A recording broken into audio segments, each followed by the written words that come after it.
Welcome to the Learning and Development Channel, where you can learn, lead, and make a difference. Pandikit. Dito, depende na sa proyektong iyong gagawin. Alright? So, yun po yung difference ng dalawa. Number 3, nagagawa ang kasanayan sa pagsusukat. So, papasok na yung basic mensuration. Okay? So, we will still introduce, kasi pag sinabi nating mensuration or measurement, ganun pa rin, English and metric system. Okay? Yung pagbasa ng graduation. And then, unit conversion natin, yung English and metric system pa rin. Okay. Number 4, na isasagawa ang hakbang sa pagguhit ng larawan gamit ang basic sketching, outlining, and shading. Okay po? So dito, nakita nyo yung progression. Nagsukat ka muna, and then you applied the skills in measurement sa pagguhit. Yan. So kaya yung sequence niya, naaayon na sa pagkakasunod-sunod. Next, number 5, na isusulat ang mga letra gamit ang lettering styles. Okay.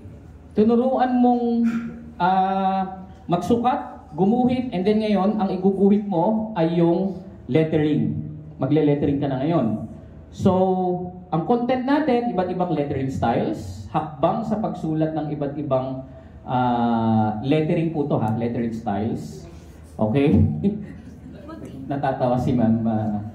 Oo. Pero dumaan po ito sa language validation ha. Okay. So maaaring sa sobrang busy, kaya ganun po ang nailagay. Okay. Di ba sa pagguhit natin ng mga titik o ng letters ay may iba't ibang strokes. Like yung sa circle, sa letter O, yung Z, yung N, may iba't ibang strokes.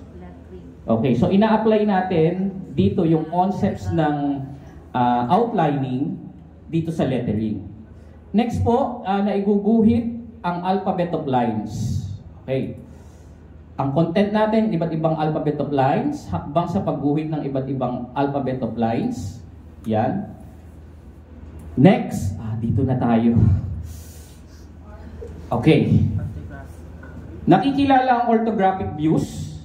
At familiar ba kayo sa orthographic drawing? Lahat naman ng nag-aral ng textbook for sure, dumaan dito. Okay? Na isasagawa ang orthographic drawing. So ngayon, maraming, ayun, sabi ni Ma'am Lily, naririnig ko siya dito. Ito ba ay developmentally appropriate? It was also raised by our friends from the academe, lalo na yung mga nagtuturo ng architecture engineering. Dapat bang nandiyan yan? Kasi for them, itinuturo itong dalawa na to, isometric and orthographic, ng halos isang buong semester. Okay.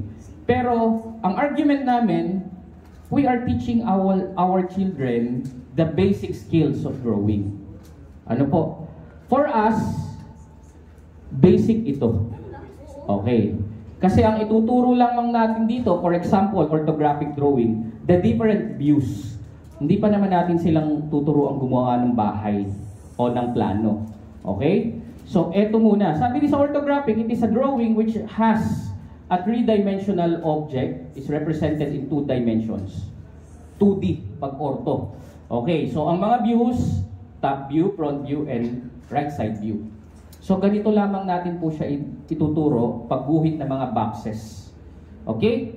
So, yung isometric, ito yung medyo tedious. Kasi, it is a method of graphic representation 3D. Okay? So, ibig sabihin, kailangan makita mo yung loob. Not just the outside appearance, pati yung loob. Okay. To put that in the context of engineering and architecture, bumalik. Ito siya. Box lang. Ito ay sa mas mataas na level ng pagtuturo na kapag in-apply mo siya sa engineering. So from this, ano ang kamukhang shape nito? Ito. Anong tawag dito?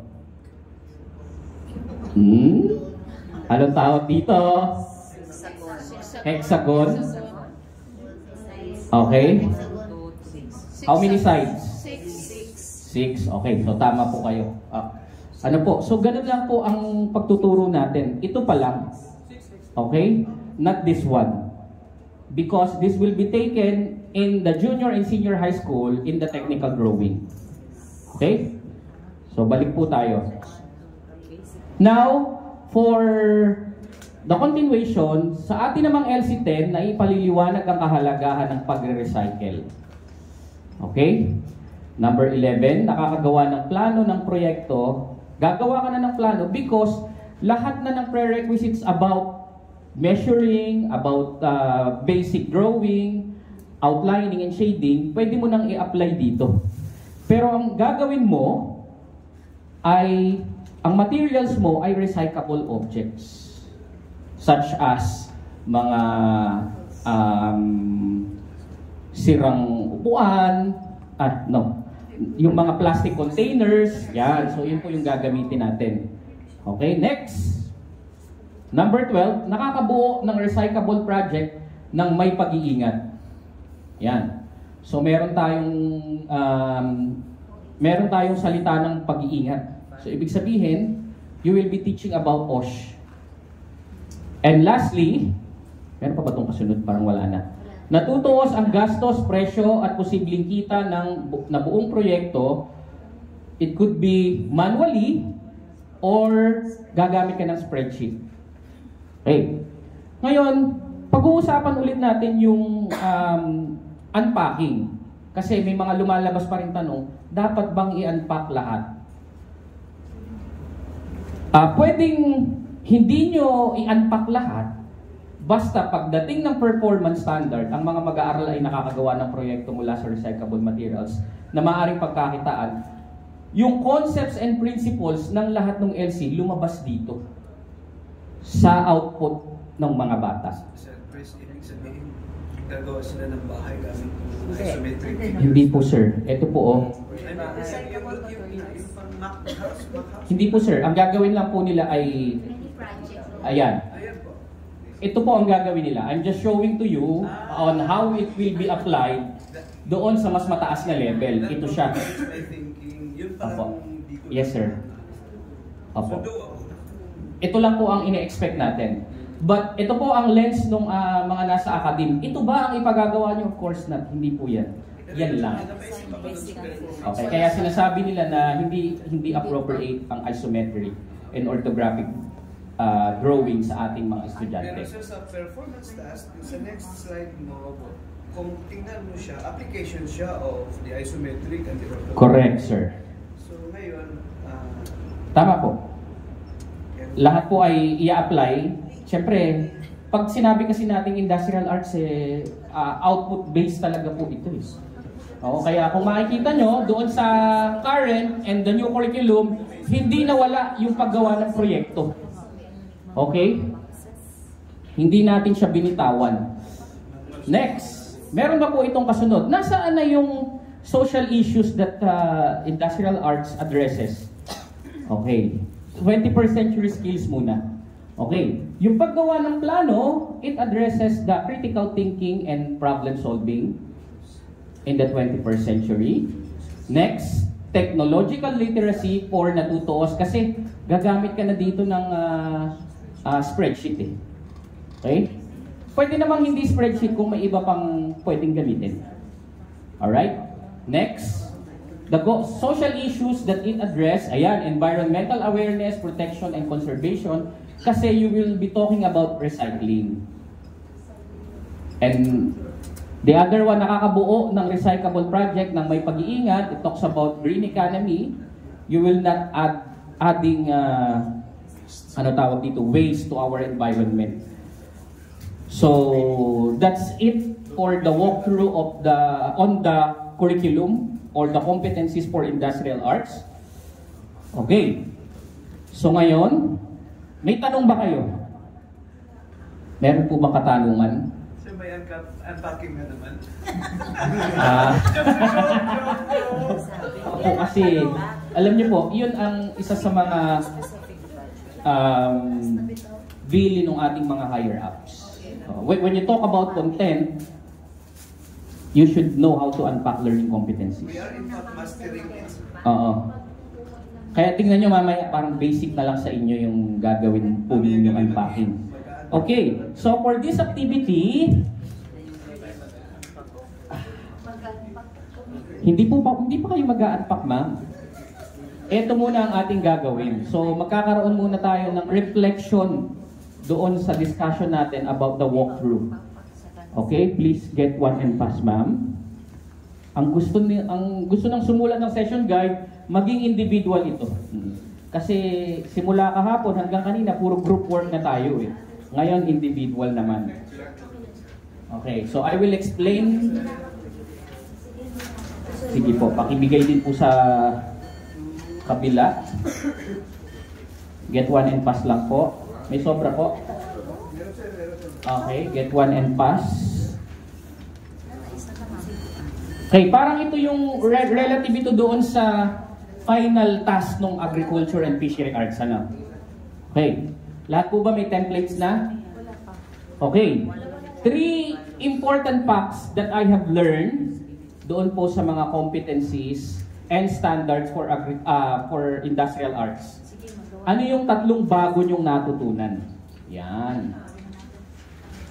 Okay, bakit ba natin tinatry na i-capacitate sa drawing mula freehand hanggang orthographic and isometric drawing ang mga estudyante? Bakit po ba? Okay?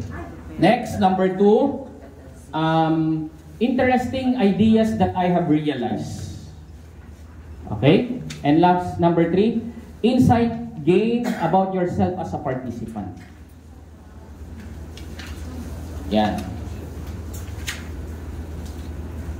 Bawal pong matulog dito ha, kasi may natutulog dito.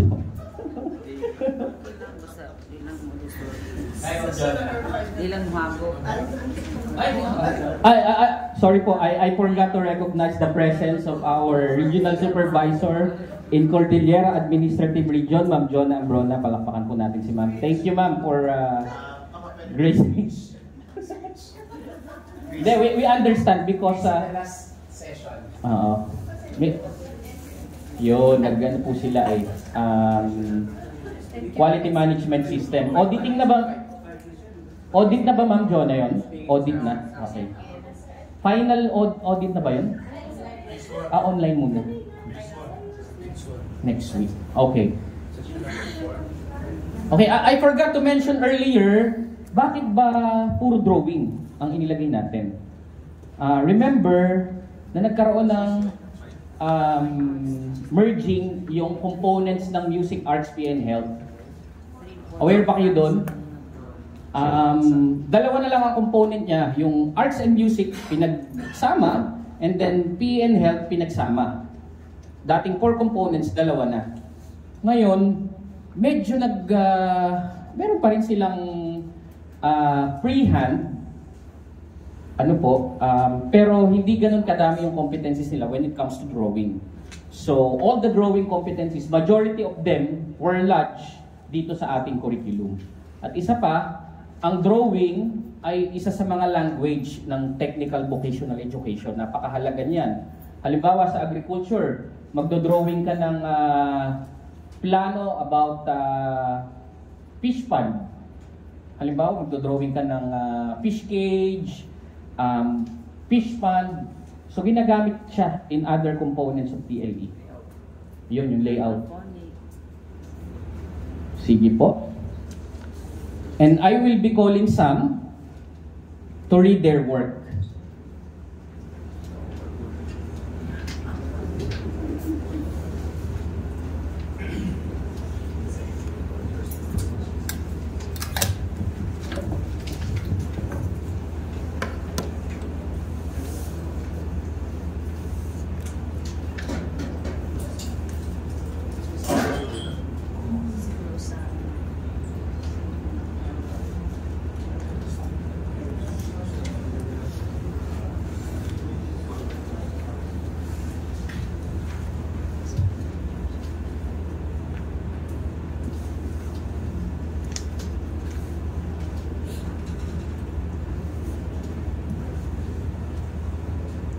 Okay, doon po sa template natin, make sure po to check the grade 4 and then the learning area EPP IA 4.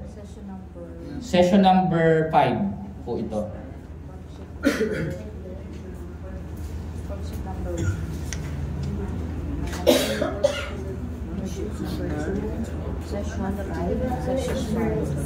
Bale, ano na po ito?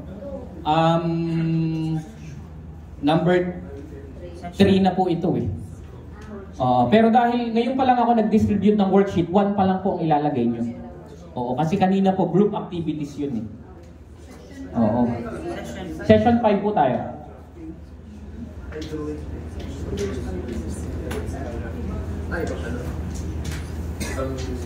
Ibang component. Kaya 1 pa rin to. Okay.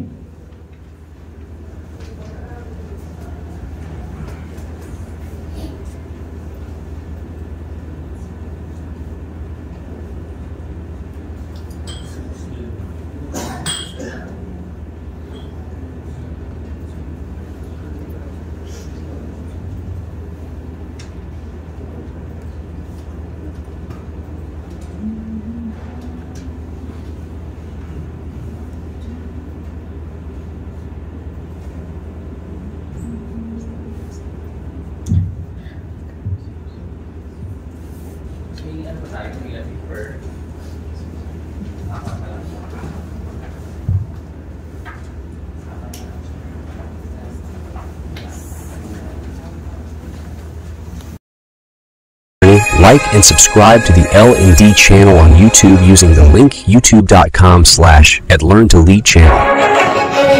For more information, visit our NAIAP Region 8 official Facebook page at facebook.com/NAIAPR08.